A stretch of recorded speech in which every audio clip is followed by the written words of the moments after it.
존 플라벨의 은혜의 방식 12번째 시간, 2장 그리스도와 연합 4번째 시간입니다.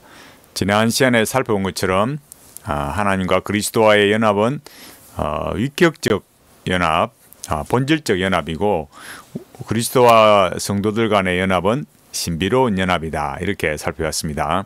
그 다음 이어지는 52페이지 계속해서 살펴보겠습니다. 그리스도와 우리를 하나의 인격으로 만들지 않고 그리스도와 하나의 본체가 되게 하지는 않지만, 우리의 인격을 그리스도의 인격에 가장 친밀하고 가깝게 결합시키는 연합은 정말 놀라운 신비가 아닐 수 없습니다. 교회가 그리스도의 몸이라는 사실은 거대한 신비입니다. 그리스도는 성도의 머리가 되시고 성도들은 그리스도의 지체가 되어 육체의 각 지체와 같은 유기적 연합을 이루는 것입니다. 이는 담장과 넝쿨의 관계와 다릅니다. 그리스도와 성도는 접붙임으로 하나가 되는 생명의 연합을 이루는 것입니다. 이렇게 말했어요. 그러니까 연합이라는 것이, 신비적 연합이라는 것이 핵심은 결국 그리스도께서 우리의 머리가 되시고 성도는 그리스도의 지체가 되는 유기적 연합이다. 그것은 그리스도와의 성도와 그리스도가 이렇게 접붙임으로 하나가 되었다, 이렇게 말했어요. 그럼 그 신비로운 연합은 어떻게 주어지느냐, 이렇게 말합니다. 신비로운 연합은 초자연적으로 하나님의 능력에 의해서 산출됩니다. 고린도전서 1장 30절 말씀에 너희는 하나님께로부터 나서 그리스도 예수 안에 있고, 아멘, 우리가 그리스도께 접붙여져 그 생명과 연합을 이루게 되는 일은 오직 하나님께서만 행하실 수 있는 일입니다. 물론 우리가 믿음의 끈으로 그리스도와의 연합을 더욱 단단히 메어야 하지만, 이 역시도 사실상 우리의 자의적 행사로 볼 수는 없습니다. 의지란 스스로 주입되는 것이 아니기 때문입니다. 에베소서 2장 8절은 이 점을 분명하게 말하고 있습니다. 이것이 너희에게서 난 것이 아니요 하나님의 선물이라. 믿음을 가져야 할 주체는 우리이지만 믿음을 주시는 분은 오직 하나님이십니다. 에베소서 1장 19절 20절 이렇게 연결지어서 말하고 있습니다. 그러니까 중요한 핵심은 그리스도와 연합이 이렇게 이루어지는 것은 신비적인 것이고 하나님께서만 하시는 일인데, 그 수단은 믿음을 통해서 이루신다. 근데 그 믿음이 역시 우리의 어떤 의지의 발현이 아니라 하나님께서 주시는 선물이다, 이렇게 말하고 있는 거죠. 그러니까 여기 이런 부분들은 계속 우리가 앞서 살펴본 것처럼 구원론은 존재론이다, 이거와 연관지어서 생각해야 됩니다. 우리의 존재의 변화는 그렇다고 해서 우리만 오롯이 이렇게 새로워지는 것이 아니라 반드시 그리스도와의 신비적 연합이 있다, 이것을 말하고 있는 거죠. 그리스도와의 신비로운 연합은 매우 즉각적인 연합입니다. 여기서 즉각적이라는 표현은 연합을 위한 방편의 생략이나 배제를 말하는 것이 아닙니다. 하나님께서는 우리와 그리스도 사이를 단단히 결속시키기 위한 여러 방편과 많은 도구들을 사용하십니다. 제가 사용한 즉각적이라는 표현은 그리스도와의 연합이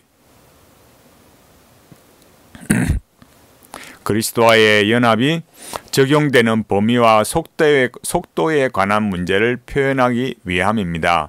육체의 여러 지체가 저마다 다른 거리에 위치하고 있는 것과는 달리 그리스도의 신비로운 몸, 이 신비로운 몸이라는 것은 교회를 이렇게 의미하는데, 몸의 지체들은 그리스도와 모두 다 같은 가까움의 정도를 가지고 있다는 것을 말씀드리는 것입니다. 이렇게 말했어요. 그러니까 그리스도의 신비로운 몸이라는 것은 이 교회인데, 그러니까 이 각각의 이 지체들이 모두 다 동시에 그리스도와 연합된다, 이걸 말하고 있어요. 그리스도에 있는 하나님의 교회 곧 그리스도 예수 안에서 거룩하여지고 성도라 부르심을 입은 자들과 또 각처에서 우리 주 곧 저희와 우리의 주 대신 예수 그리스도의 이름을 부르는 모든 자에게. 아멘. 고린도전서 1장 2절 말씀입니다. 고린도 교회 내에는 그리스도께서 자기들에게만 속해 있다고 생각하는 자들이 있었습니다. 사도 바울은 이런 잘못을 불식시키기 위해서 그들에게 그리스도는 저희와 우리의 구주시다 라고 말합니다. 그렇습니다. 그리스도와 연합한 영혼은 그가 어떠한 사람이든지 누구나가 동일한 친밀함을 가집니다. 그리스도는 연합에 있어서 성도들을 차별하시지 않기 때문입니다. 이렇게 말했어요. 그러니까 앞서 말했던 것처럼 적각적이라는 것은 시간적인 어떤 그런 것도 포함을 하겠지만, 물론 그런 것도 이제 단번에 적시로 이루어졌다는 것도 포함되겠지만, 더 중요한 의미를 부여하는 것은 모든 지체들과 다 적시로 연합이 되었다. 그러니까 성도들, 모든 주의 택한 자들이 그리스도를 믿어서 거듭날 때 어느 누구는 연합이 안 돼 있고, 어느 누구는 뭐 강하게 연합돼 있고 적게 연합돼 이런 게 아니라 모두가 다 그리스도와 하나로 연합돼 있다, 이걸 말하는 거죠. 그런데 특별히 교회 안에 뭐가 있냐면 소위 영적이다 하는 사람들 있잖아요. 그래서 그 사람들은 뭐 은사도 있고 능력도 있다 이렇게 해가지고 자기들은 다 그리스도 안에 연합된 것처럼 그렇게 보이지만, 실제로는 그런 사람들만, 소위 특별하다는 사람들만 그런 것이 아니라 모든 사람들이 다 그리스도와 연합되어 있다, 이것을 강조하고 있습니다. 그러니까 이런 소위 교회 안에서의 은근히 자기들만 영적인 엘리트로 자부하는 사람들, 그런 사람들에 대한 문제를 해결해 갈 때 뭘로 해결하느냐라고 할 때도 구원론으로 해결해 간다. 너희들이 뭐 인간적으로 양보해라 이렇게 말하는 것이 아니라 모든 문제를 삶의 그런 문제의 그 시초를 해결해 갈 때 구원론으로 해결을 해 갔어요. 성도들과 그리스도 사이의 신비로운 연합은 또한 근본적인 연합입니다. 근본적이라 함은 그리스도와 연합의 지속적인 유지를 말합니다. 요한복음 15장 4절, 가지가 포도나무에 붙어 있지 아니하면 절로 가시를 맺을 수 없음 같이 너희도 내 안에 있지 아니하면 그러하리라. 아멘. 그리스도와의 신비로운 연합은 그리스도의 특권과 위로를 근본적으로 누릴 수 있는 전제가 됩니다. 고린도전서 3장 23절, 다 너희의 것이요 너희는 그리스도의 것이요. 아멘. 우리가 바랄 수 있는 모든 소망은 그리스도와의 신비로운 연합에 근거해야 합니다. 고린도전서 1장 27절, 이 비밀은 너희 안에 계신 그리스도니 곧 영광의 소망이니라. 아멘. 만약 그리스도와의 신비로운 연합이 파괴된다면 우리가 누리던 모든 소망의 열매와 특권들은 일거에 소멸되고 말 것입니다. 이렇게 말했어요. 그러니까 연합이라는 것이 마치 왜 그런 거 있지 않습니까?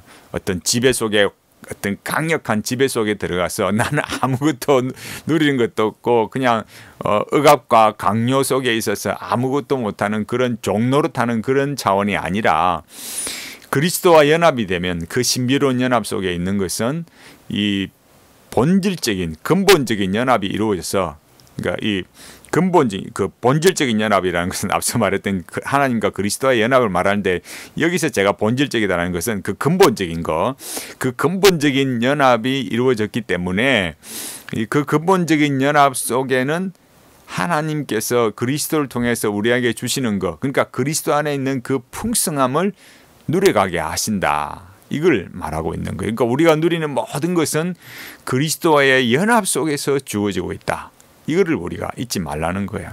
그러니까 우리가 믿음 생활하면서도 왜 그렇지 않습니까? 내가 이래가지고 천국 가겠나 이런 생각들을 하는 것은 우리의 행위에 기초하지 않습니까? 물론 우리의 어떤 양심이 하나님 앞에 부끄럽고 참 실패하고 죄지을 때는 죄송하고 해서 그런 마음이 드는 것이 인간적인 심정이에요. 그러나 성경이 우리에게 가르쳐주는 것은 우리가 그리스도와 신비로운 연합이 일어났고 적극적으로 모든 성도들과 연합이 되었고, 근본적으로 그리스도와 연합을 통해서 그 그리스도께서 주시는 모든 특권과 위로를 다 누리는 그런 성도가 되었다, 이걸 말하고 있는 거예요. 그리스도와의 신비로운 연합은 매우 유효한 연합입니다. 우리의 영적 생명은 그리스도와의 신비로운 연합을 통해 보존되기 때문입니다. 그리스도와의 연합이 없이 우리의 영적 생명은 전달될 수 없습니다. 에베소서 4장 16절, 그것은 모든 국면에서의 성령의 유효한 역사입니다. 에베소서 4장 16절에서 사도가 그것을 말하고 있습니다. 그리스도와의 연합을 유지하는 데에는 그 연합이 처음 산출될 때와 같은 생명력을 필요로 합니다. 처음과 같은 생명력이 없다면 우리는 수많은 시험과 우리 속에 있는 부패의 요소들로부터 영적 생명을 지킬 수 없습니다. 그리스도께서 친히 우리에게 주신 원리를 기억하십시오. 요한복음 14장 19절 이는 내가 살았고 너희도 살겠습니다. 아멘. 우리가 생명의 진액이 있는 그리스도의 뿌리에 접붙여져 있는 한 가지인 우리는 결코 말라 죽지 않을 것입니다. 아멘. 우리가 지금 이 살펴본 내용들 핵심들을 좀 잘 볼 줄 알아야 되겠습니다. 그러니까 지금 본 것은 그 그리스도와의 연합이 된 것으로 인해서 우리가 그리스도로부터 누리는 그 모든 소망의 열매와 특권들이 계속 유지된다는 거예요. 그래서 그걸 유효한 연합이다. 그 신비로운 연합을 통해서 계속 보존되어진다. 그 처음 우리에게 생명력을 주신 것처럼 우리에게 계속해서 생명을 주신다라는 거예요. 그래서 그럼 그 생명력을 주신다 할 때 이제 이런 부분에 있어서 이제 개혁 교회가 더 많이 발전하지 못한 부분이 뭐냐면 그럼 그게 뭐예요라고 했을 때 의미와 통일성으로 우리에게 주어진다. 그 언약 주권의 세 관점에서 관계의 존재의 사명 이것으로 우리에게 준다. 계속해서 우리가 말했듯이 이 의미와 통일성이 그리스도로부터 우리에게 주어진다는 것은 참되고 영원한 의미와 통일성, 그 영원성, 이터니티 이것이 우리에게 주어진다. 이걸 알아야 됩니다. 그래서 여기 플라벨이 말했던 것처럼 생명의 진액이 그리스도부터 우리에게 주어진다. 물론 그 하나님께서 성령님을 통해서 연합함으로써 우리에게 그 붙드시는 그 신비로움이 있는데 그 신비한 생명력이 있는데 우리가 실질적으로 우리에게 누리도록 역사하시는 것은 뭐냐라고 할 때 의미와 통일성이다. 관계, 존재, 사명 이것이 우리에게 주어진다라는 거예요. 그리스도와의 신비로운 연합의 또 다른 본질은 그 관계가 불가분해적이라는 것입니다. 이 세상에 있는 어떠한 연합도 그리스도와의 연합을 능가하지 못합니다. 죽음은 사랑하는 부부나 친밀한 친구 사이의 연합을 와해시킬 뿐만 아니라 몸과 연합의 연합마저도 파괴합니다. 하지만 죽음마저도 그리스도와 영혼 사이의 연합은 끊어내지 못합니다.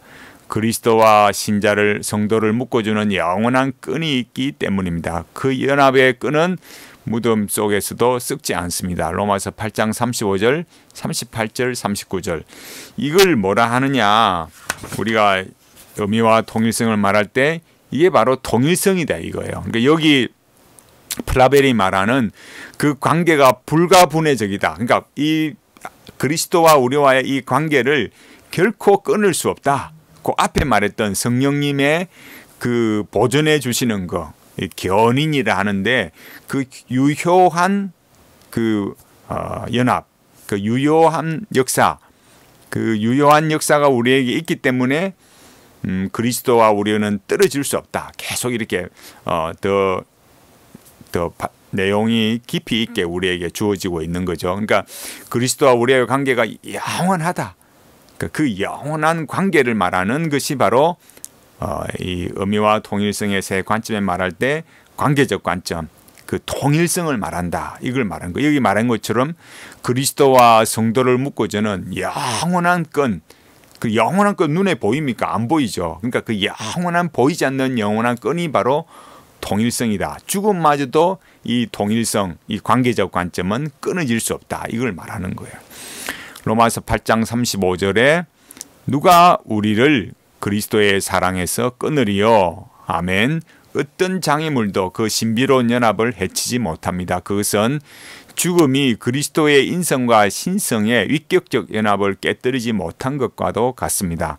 그리스도의 죽으심은 그리스도의 영혼과 육체 사이의 본성적 연합을 일시적으로 와해시킨 사건이었지만 그 경우에도 신성과 인성의 위격적 연합은 조금 더 와해되지 않았습니다. 우리와 그리스도의 신비로운 연합도 이와 마찬가지입니다. 세상의 모든 연합이 죽음으로 말미암아 붕괴된다고 해도 그리스도와의 신비로운 연합은 결코 깨어지지 않습니다. 아브라함이 흙으로 돌아간 지 오랜 후에도 하나님께서는 여전히 당신 자신을 아브라함의 하나님으로 칭하였습니다. 아멘. 물론 여기 이제 그 아브라함의 그 모습을 통해서 아브라함의 하나님 이렇게 그 신비로운 연합이 깨어지지 않는다 계속 이렇게 말했지만 그 아브라함의 하나님이다 이렇게 말한 거기에는 언약의 하나님이다. 그러니까 계속해서 그 언약을 아브라함에게 언약하신 것을 계속 이루어 가시는 하나님이다. 이걸 말하는 거죠. 그러니까 그 하나님과 자기 백성의 그 언약이라는 그 관계적 관점, 그 언약의 통일성은 계속해서 이루어지고 있기 때문에 그 언약을 말한 그 아브라함에게 그 의미를 부여를 좀 더 많이 하고 있는 것입니다. 그래서 우리가 여기 살펴본 것처럼 그 그리스도와 우리와의 연합이 적각적 연합, 그 다음에 그 적각 연합으로 모든 사람들이 다 누구의 차별 없이 모든 성도들이 다 그리스도와 연합이 되었다. 이걸 봐야 되고, 먼저는 그 앞에 나왔듯이 그 믿음이라는 믿음을 통해서 그리스도와 우리와 신비적으로 연합이 일어났는데 그것이 성령님을 통해서 우리에게 주어졌고, 또 근본적인 연합이 이루어져서 하나님 안에서, 그러니까 그리스도로부터 주어지는 특권과 위로를 계속해서 누릴 수 있고, 또 그 신비로운 연합이 파괴되지 않도록 성령님께서 유효한 역사로 유효한 연합을 계속해서 만들어서 생명력이 계속 유지될 수 있도록 하신다. 그것을 의미와 통일성의 세 관점에서 볼 때는 관계의 존재 사명이고, 그 다음에 한 가지 더 말한 것이 이 신비로운 이 연합이, 그리스도와 우리와의 이 신비로운 연합이 불가분해적이다. 결코 끊을 수 없다. 죽음마저도 우리를 끊을 수 없는 그런 중요한 연합이다. 이것을 우리에게 말하고 있어요. 그래서 하나님 안에서 주어지는, 이 그리스도 안에 주어지는 이 놀라운 연합, 존재의 변화가 어떤 실존적인 그런 모습이 아니라 그리스도와 우리가 하나로 이렇게 연합되어 있기 때문에 우리 존재가 영원하다. 새로운 존재가 영원한 존재가 되었다. 우리 존재의 영원성이 확보되어 있다. 그리스도 안에 십자가의 구속으로. 이것을 우리가 더 붙들고 우리 자신을 볼 것이 아니라, 또 실패하고 약하고 부족할지라도 여전히 그리스도 안에서 주어지는 이 연합의 은혜들을, 그 특권과 위로를 누려가는 우리 모두가 되기를 바라겠습니다.